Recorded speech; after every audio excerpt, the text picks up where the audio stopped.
Hi, I'm Scott. I'm Sharla.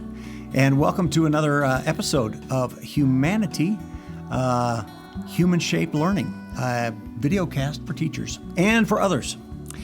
Today, we're going to move into... This is your episode, isn't it? It is. This is Sharla's episode.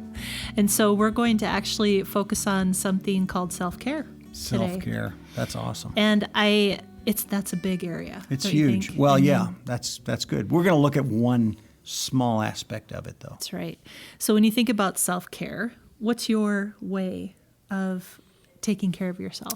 I like doing stuff that I enjoy doing for no reason other. It's like I like making music. I like playing guitar. I like writing. I really like hiking, going for a walk in the woods when the weather's cooperative.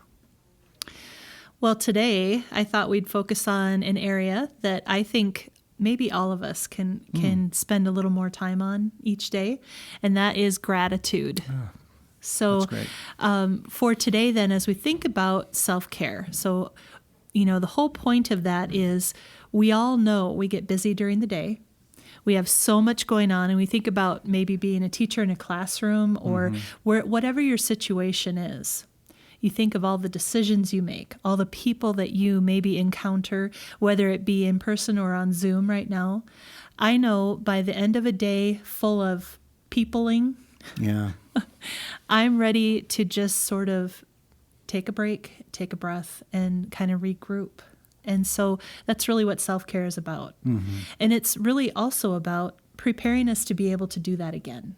Right. So at the end of a day or at the beginning of a day, taking time to do things that take care of ourselves really helps us to be in a better place to engage with other people. It's a gift we give ourselves, but I think it's also a gift we give the people we're going to be interacting with throughout the day. I think so too, because I tell you what, when I'm burned out, I don't think I'm much fun to be around. And I'm not really all that productive either. So today, I thought what we would do, since I got to pick the things today. That's great. I wanted to use an image. Oh, good. We haven't really done that yet with our third thing. So maybe if you can put that up on the screen, Scott. We'll put that up on the screen right now. Yeah. So this actually is an image that a photo I took this summer. And, this summer, 2020, was a pandemic. Yeah.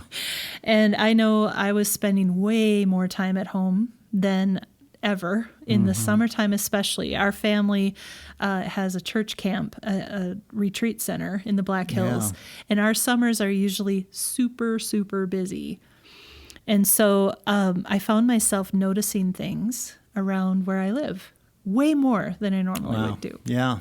So in this image, I was out one night and I was just kind of going for a walk, but then I was kind of just looking through our yard and I noticed these different wildflowers and just how green and lush everything was. Wow. And it got me thinking about just how much beauty. And you can kind of tell in this picture, it was also getting close to sunset. So that golden time, which is my favorite time of the day, being out when the sun makes everything look just a little bit different than throughout the day. That's my favorite. And so I was looking and I was trying to take some pictures that captured it. And I was having a hard time because there was so many really cool little things that when you try to take it all, it's just sort of... There's a bunch in here. That's what I was going to say. There's lots of stuff going on. What I ended up having to do is to really focus in on one small thing first. And that was the flower, the black-eyed Susan at the bottom. And that black-eyed Susan sort of became my start for my focus. And you can see there's a lot of other things in this picture. But I needed something to sort of center me. Otherwise, it was just sort of this big blur of beautiful things, but in a picture, a photo, you don't really see it all. Right. You don't see the detail. So trying to get down into the detail, and it got me thinking about the importance of noticing the small things. And that's really where this gratitude piece comes in for me, and why I chose this picture to talk about gratitude with. Yeah. I added a quote to it. You could do a third thing just with an image. Sure. And that would be wonderful. But I felt like I wanted to add this quote because it's a beautiful quote. But I think it also sums up in some ways for me what gratitude is. And so I'll just read that. Gratitude unlocks the fullness of life. It turns what we have into enough and more. It turns denial into acceptance, chaos to order, confusion to clarity. It can turn a meal into a feast, a house into a home, a stranger into a friend. Gratitude makes sense of our past, brings peace for today, and creates a vision for tomorrow. Melody Beatty. I love this. That's really cool. It's almost about like it's about the transformative nature of gratitude. That gratitude can transform all of these things into maybe not into something different, maybe into what they truly really are. That I don't realize that my meal is a feast until I'm really grateful for it, and then I'm able to participate in it as a feast. Mm-hmm. The part that I really love is that line about gratitude makes sense of our past. And I was thinking about, I'm a mom of young adults right now, and as each stage of life would come and they would be maybe a little frustrated because maybe the job that they're wanting didn't happen immediately, or maybe a relationship they were hoping for didn't pan out. And there's this sort of sense of, is it ever going to happen? And that's sort of this scarcity view of life. If it hasn't happened yet, then it's just not going to happen. There's not enough for me. It's not enough. It's run out. Everyone else is getting it, but I'm not. Somehow it ran out. Yeah. And then when it happens, when you have that incredible day, or you maybe get that job you were really hoping for, or you find this new friend that just completes you, and you look back and you go, wow, had I not gone through all of those things, that wouldn't have happened, because it was the alignment of everything that allowed that to happen. And so it turns all of those things that happen in our lives that maybe aren't always the most appreciated things into a step towards where I am now. And I really love that even the tough stuff, the things that were really hard in life, they are part of what brought us here today. And looking back occasionally and giving thanks for that, and showing and feeling our gratitude for it, I think changes how our perspective is in life. Yeah. Because if you trust that life is in general pretty good. It's, there are really good things about life. People just laughing constantly. Right. Like laughter in the hallways. It's amazing. But if you trust that, it changes how you see the future too. Right. It's not only that your past becomes this gift to you, but it changes something inside of you. Yeah. And it changes your outlook. So let me ask a question. Okay, so I agree with you. Does it sometimes take time? Because I know there are things that right now I am grateful that they happened, because they happened a long time ago. But I recall distinctly a good stretch of time when I was not capable of being grateful for them. In fact, I was just angry about them, or hurt by them, or traumatized by them, or et cetera, et cetera, et cetera. I'm wondering about this process of becoming, or maybe allowing myself to be upset or hurt or whatever, knowing that at some point down the way, I may find gratitude in that. Right. I think you're exactly on. I was thinking as you were sharing that learning to look at things with gratitude is sort of like flexing a muscle. It's something that you need to practice over time. You don't get there right away, and maybe certain things aren't ready for gratitude yet. Yeah. If you are still in the raw hurt of something, yes, you might be able to say the words, I'm thankful that this happened. I know this will shape me somehow. I know that maybe good will come from this. But that doesn't actually change how it feels in that moment. I think it's the time that the space you give it. Right. And then can look back on after maybe some things have happened that have helped to heal it. Right. And you can somehow see it in a different light. That's when the gratitude comes. Yeah. I think, though, there's a way to be in sort of a state of gratitude during your day. I don't know. Maybe I'm off here. I just feel like there are days where I am not very grateful for anything. I'm feeling grumpy, or I'm feeling hurt about something, or I just feel like no one understands me. Right. And I'm down in the dumps. And I just am unable to be grateful. I just can't get myself there. Yeah. But on most days, I feel like as I'm walking around and noticing something, taking a moment to go, oh, that's cool. Yeah. Like the sunset, looking at that golden hour time of the day, that bird that flew over, or we recently have been having hummingbirds at our house. And taking time to sit and watch those hummingbirds and just sort of whispering wow, I am so thankful for that today. There's something about it, and we'll actually get into it in the article we're going to look at today, about how that rewires you. It rewires your brain for how it takes in the world around you. Yeah, that's awesome. Before we jump into that, I want to ask one more question, because I'm thinking that there are people out there who need a place to put this in the slots in their head, because I've got a little slot in my head. Okay. I got a little slot in my head that's called toxic positivity. Okay.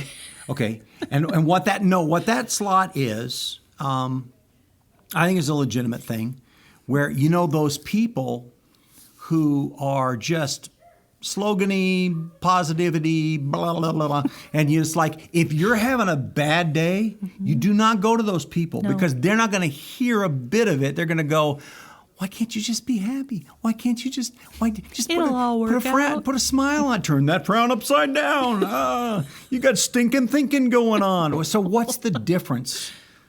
What's the difference? Because I think there is a difference. What's the difference between that and what we're talking about here? I think positivity and gratitude are very different. I think it's possible to be positive. Yeah, I can put on a positive face. I get to work, and whether I'm having a bad day or not, I need to show some positivity about being there and doing what I'm supposed to do. Sometimes you have to put a smile on. Right. If I'm working at McDonald's, nobody wants to get their burger from a guy who's just looks like he's been spitting in their burger or something. It's just like, no one wants. No one wants that. You know what I've found in my burger before, so I do. It was not spit. It was a cockroach. Yuck! Oh, I don't even want to think about it. And that was not at McDonald's. So just so that we don't get sued. But what I will say about positivity versus gratitude, positivity, I think, and you can argue with me if you'd like, but I feel like that's sort of the outward thing that people see. Oh, sure, surface. Where gratitude is something within you. Goes much deeper. And people may not always notice that you are full of gratitude because it's a very personal thing. Yeah. It's a way of being that, I might say I'm grateful for, and you might notice that I am excited about something and feeling some gratitude occasionally. But I feel like that's where some of that difference is. Yeah. Positivity, is sort of the smile you wear and your, all of those things that you look for in people who are, kind of making it through in a good way. Yeah. Where gratitude, I think I can actually be very sad and still feel gratitude. Yeah. Well, because I think we talked about this before, but sadness is and loss, those are all part of the palette of what it means to be human. And I can be appreciative of the beauty, I'll talk about music. I can be appreciative of the beauty of a happy song. I can also be very appreciative of the beauty of a sad song that brings me to tears. There's a beauty in that I can't get in a happy song. I can value both. I can value all of it as a full human being, you know. I really feel like when we think about gratitude, we are in a state of abundance. And I don't know that this is true always, but it seems like it kind of does hold true that when I am feeling gratitude, I am feeling like there's enough or more than enough of whatever it is. You know, there's this sense of I'm okay. Life is good. Life is something to be thankful for. Right. Where when I'm not in that state, I might be more in that area of scarcity. And when we think about scarcity and abundance, how we frame things, it's the glass is half full or the glass is half empty. I mean, I don't want to get into positive versus, negative thinking, but it's kind of like that. Yeah. But I mean, when you talk about, and we've talked about, we are in the midst of a pandemic right now, and that can lead to feelings of scarcity. Yes. Where I think I'm just, life's never going to get back to normal. I got to buy. Early on, I got to buy all the toilet paper in the world, but now it can be a lot of different things where I'm just scrambling. I have a sense of desperation, but it can also lead to a sense of abundance, not that I'm able to do whatever I want, but that, and I do see this. I see how as a community, we can pull together. I can see someone, I can see someone taking precautions that are helpful to me, and I see that as an act of love. And so we can see how, there's just different ways to take it. And that scarcity puts me in a fearful state, whereas the gratitude, that I have people around me who care, that I have people who are going out of their way, risking their own lives to take care of people who are in I can be grateful for that, and that gives me hope that there's an end to this tunnel that we're in, your example of toilet paper. Yeah. I think that's a perfect example That's for one this. of my favorite examples, toilet paper for almost any occasion. Well, what it got me thinking of when you said that is, do you remember that feeling in the store? Maybe the first time you had to go and buy toilet paper and it wasn't there. Did you ever experience that during the pandemic? Yeah, that's the day that my wife and I bought bidets. I knew so you we've were got gonna say water. We went whole hog European. We're like crazy Europeans now with those bidets. Sorry. European. She's trying to make puns now. Yeah, okay. Well, okay.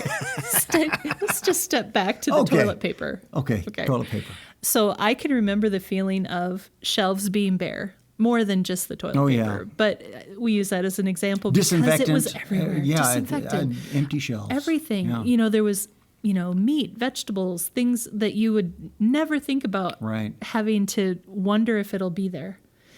Do you remember that feeling inside? I know I wanted to just buy way more than I normally do. Yeah. Because I felt that sense of scarcity. Yeah. That is that feeling we're talking about. Yeah.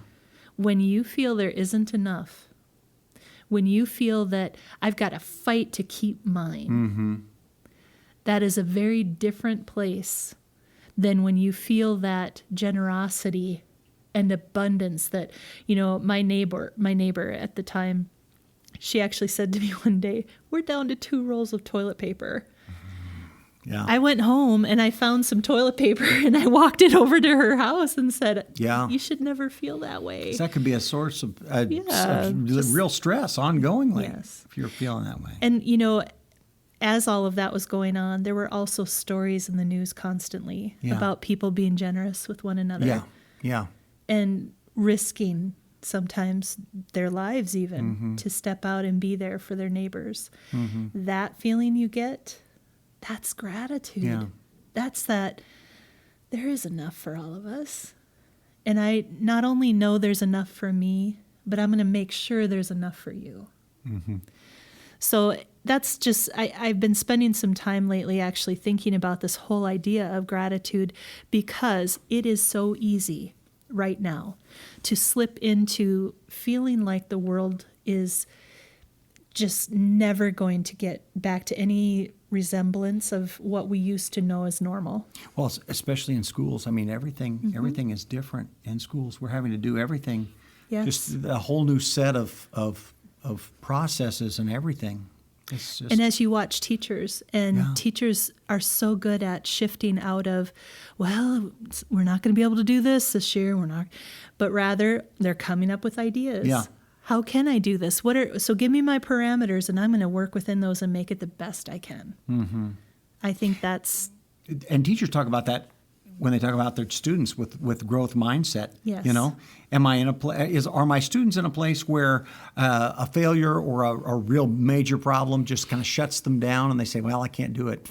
Mm-hmm. Well, my goodness, we've learned that about our students. I think we've learned it about ourselves. We've got to have that growth mindset. Well, if there's something in the way, hey, we've got enough great brains and creativity that we can figure this out. yes. You know. So I selected an article Awesome. today that I thought we would take a look at. If you want to put that up on the screen. We'll pull that up on the screen for you now.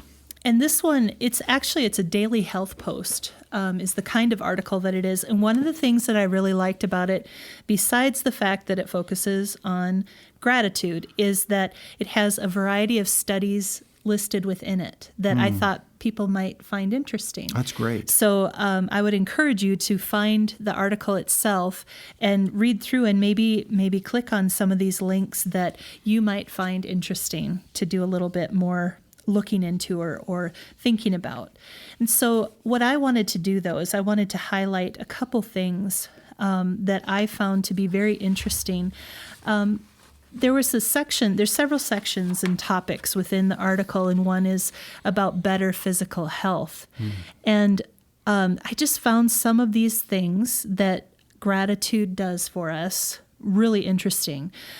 For example, feeling grateful can improve your sleep quality and reduce feelings of anxiety. Wow. Yeah. So when I think about that, and depression is another thing. You know, anxiety is something I've struggled with most of my life. Yeah. And I do find that when I am in that scarcity mode, I am more anxious. Mm-hmm. I'm not saying it's a, golden silver bullet, whatever. Yeah.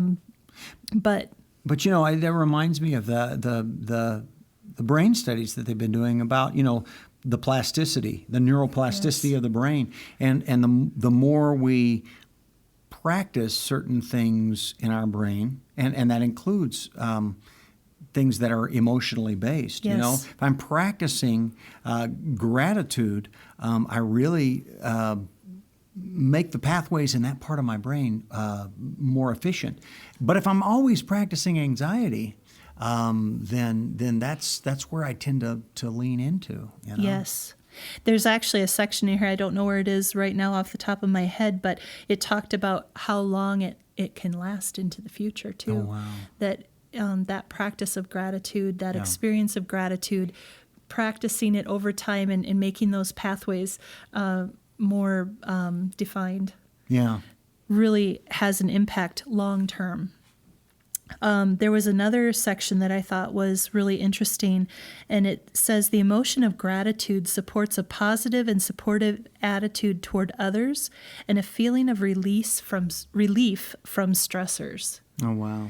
And so that, when we think about, life is kind of stressful right now. Mm-hmm. And if one of the things I can do is to take a few moments each day and just remind myself of something that I feel gratitude for. Mm-hmm. And not just being Susie Sunshine, but, Right. really something like, I am so thankful that my husband cooked dinner tonight. That made my day, because the thought of having to do that today was just more than I could do. Yeah. I'm so thankful for that. I think what one of the things that this says to me is that practicing that gratitude in certain elements of my life enables me to be like you talked about. I think that you said something about negative feelings toward other people. Well, there are certain situations, and I'm thinking in the political realm, where we may have some justified anger or a sense of injustice or some things like that. I think practicing gratitude in large portions of my life enables me to act in productive ways when I have something like a sense of injustice or a righteous indignation or whatever you want to call it, when I feel like something's wrong and we need to do something about it, and I'm not grateful for that. Right. In fact, I think it needs to be changed. I think gratitude in large portions of my life enables me then to act in productive ways rather than non-productive, just blasting out, Yes. angriness kinds of ways. And those things that maybe there's a legitimate reason to be upset about this particular injustice. Right. And I don't think this is saying that you never feel Right. those feelings of anger and hatred even Right. sometimes, or whatever it might be. Those are still very human feelings and parts of who we are as human beings. What this is saying is, do you have time in your day to balance that Yeah. with resting Yeah. in a sense of thankfulness? Yeah. Well, I think that gratitude enables you to be productive with the other. Yes. Because otherwise, if you're depleted and you're exhausted and then you're angry about an injustice, then that's when, for example, that's when protests can turn to riots. That's when legitimate disagreement can turn into all-out argument, Right. Something I thought was really interesting, and this is related to you talking about it, or when I mentioned that they talk about it lasting well into the future, the experience of it, or practicing flexing that muscle over and over. One of the notes they put in the article was, the positive influence of gratitude on mental health continues past a particular event if the emotion is relived. Do you ever find yourself thinking back, you just had a grandson? Mm-hmm. Yeah. I can only imagine the gratitude you were feeling when everything was okay. Yes, when everything was okay, and we knew that he was well and healthy, and we knew that his mom was just going to be fine, and she was on her way to recovering from everything. When all of that was in place, then you can just say, "Oh, how great! All the people that I'm grateful for are here, safe and sound in the world, with me." And so just thinking back on that, you smiled. Oh yeah. I mean, there's that sense of, I feel it again. Yeah. My kids are in their 20s, but I remember the moment my husband said, "It's a Benjamin." Yeah. Yeah. And hearing that, or just thinking about that moment, it gives me such joy and gratitude. You know what I think also? I think that actually grows with time, because I think it's possible that we can be grateful for something in the moment very, very close to when it happened. And I think years beyond that, we can actually experience a deeper gratitude for it, partly because we see everything that moment we were grateful for, everything that it resulted in. Whether we're talking about a relationship, a baby being born, a marriage, whatever it is, a moment we can be grateful for, and then the retrospect Yes. can just be even exponentially larger. Yes. So, this is supposed to be all self-care. Yeah. But I am going to share something that I think would be helpful for teachers, especially teachers of adolescents, to know for their classroom as well. And that is one of the correlations they have found. It says, in adolescents, feelings of gratitude have shown an inverse correlation with bullying, victimization, and suicide risk. Wow. And those are the things we're constantly trying to Yes. figure out how to solve these problems. So, you think about many of the schools we work with have suicide prevention programs, and they're really working to fight that. Yeah. So, what if students were given time each day just to think about the things they are grateful for? Because it is easy to slip into nothing. Yeah. Nothing's good. I can't tell you how many young people I've sat with who are in the midst of something really difficult, and you just try to get anything out of them that is something other than awful, and it's just nothing. My life sucks. Yeah. Yeah. And if you can even find one thing, Yeah. what could that change? Could that help them shift out of that state of depression Yeah. that they're in? And I'll say this: I think, and we've talked about in the last couple of episodes, we've talked about relationship. But I'll mention this, and I have to recognize this, that I'm coming from a different space than someone else, than my student or another, parent or even a colleague. And it may be really clear to me why they should have gratitude, or whatever it is they're going through is not, so overwhelming.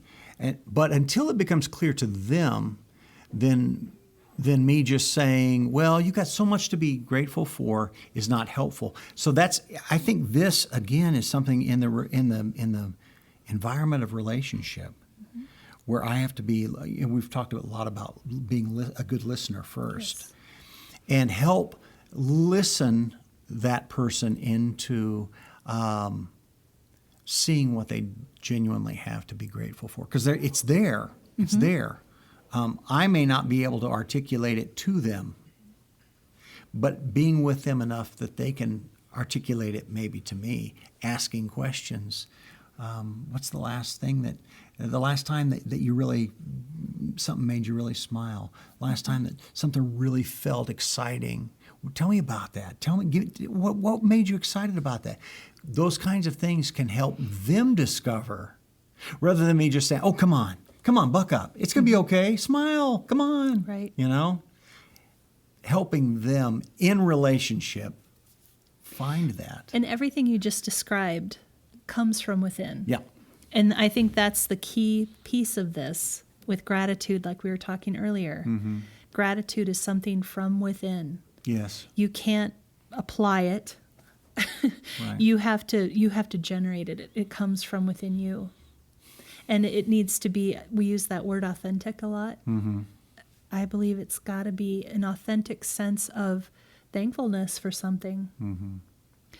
There was one other quote in here that I thought was really interesting, and it says, a common strain in relationships is caused by repeated negative feedback by one or both partners without offsetting gratitude.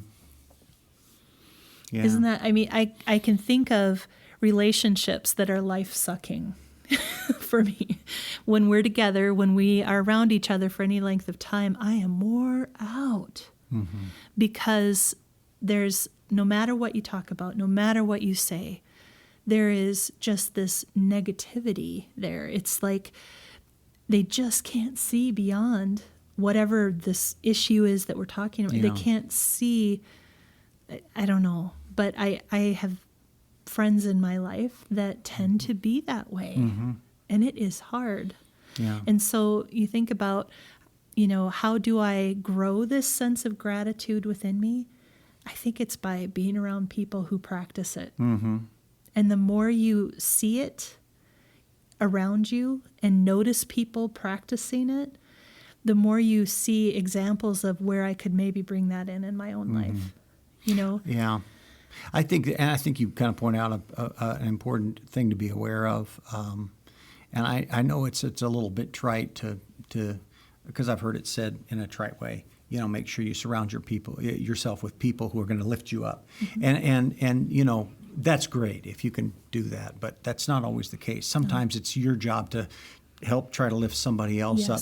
But I do think that there's a balance there that I have to be, because I know that if I allow myself to be just depleted and worn out, I'm not any good to anybody. So really knowing and maybe consciously going into a situation with a friend that's, say, like one of those, the example that you gave, going in with a plan and an intentionality, to work to kind of move it toward gratitude, but in a way that's still respectful. But that's hard stuff, and especially in a classroom when we're talking about students, because students may come in and they may just see just doom and gloom everywhere, and I've had students like that, Yes. and figuring out how to bring some light into that is tough. As a parent, I can remember times where, you'd want to find out about your child's day. Yeah. And you'd say, "So what'd you do today?" Nothing. Nothing. Well, Nothing. how was your day? It was okay. Fine. And so I actually started, my kids kind of tease me about this now, but when we would get home at the end of the day when they were in elementary school, I had 2 questions that they were going to get asked pretty much every day. And it wasn't out of me trying to be difficult, but I really wanted them to think about it. The first thing was, what was the very best thing about your day today? What was your favorite thing today? And the second thing was, what was something that just kind of sucked the life out of you today? So that they are able to talk about both. Yeah. Because I think we need to be able to share both. Right. And, even those rough things become sources of gratitude later, like we talked about. Sure. And we can point back to that and say, "Oh, remember like 2 weeks ago, you were really having a hard time with that. It's so good to hear that turned around." So that you're noticing how life moves and changes, and that we don't stay stuck in these places. Well, and if something really crappy happens to you, but you go to mom or dad, or you go to a good friend, and they are able to be a good listener, then suddenly that feeling is turned into this gratitude for this person who's listening and who's empathizing and who's understanding. Yes. And I think I use those questions even now with children when I work with volunteering or whatever, whenever I happen to be with kids. Yeah. If we're just sitting down and I want to get a conversation started, that's sometimes what I'll say. Yeah. And then you need to be prepared to listen. And to listen deeply and hear into what they're saying. If they say, "Well, what was the best part of the day?" "Nothing. There was nothing good today." "Okay, well, why don't we talk about the other side then for a little bit? What was the hardest part of today?" And then let them share that and listen for a while. And then maybe there's something you notice in what they say, or they begin to laugh about it because, where you can bring it out. Yeah, sometimes that garbage is pretty funny. That junk that happened, you just laugh about it and say, it just takes a little distance from it sometimes. Yeah, but, I know sometimes I come home after maybe a hard day of something and I start describing to my husband what happened, and he'll start like smirking. Because then I realize it was not that big of a deal. And it helps me see that. People need to help each other laugh about stuff sometimes. Yes. Yeah, certainly. All right. Well, that was what I really wanted to talk about today, I guess, with our article. Awesome. Well, I've got some do you? Words of parting. Parting okay. words are words. I don't know if they're words of wisdom. Anyway, it's quote. I've got a quote. Yeah, I've got a quote to leave people with that might be helpful. We like to end our episodes that way. That's great. And so this, sometimes I know exactly who. I actually don't know this person who said this. His name is Mike Dooley, and I'm certain that he's a wise guy. Not a wise guy, but a wise person. Wise guy. He's not a wise guy. Anyway, step number 1 for changing the entire world is falling in love with it as it already is. The same is true for changing yourself. And we've talked a lot about how there's grateful stuff to be grateful for, and there's stuff to be angry and maybe justifiably frustrated with. But being in love with the world, I think, means being grateful for that whole palette. For the stuff that's really great and for the stuff that is sad and that's difficult, that gives us something to work toward fixing or toward changing or toward healing, Yes. So being in love with it means loving all of it. I love that. I love that. Hey, there we That's go. good. There we go. And thank you, Mike Dooley. Yes. I'm going to hang on to that one for a while. I love the idea of falling in love with something as it is, whether it's a situation or a person. Or a person, whatever it is. Yeah. So thank you for that. All right. Well, thank you so much for joining us for another episode. We'll see you next time. Thank you. Bye-bye.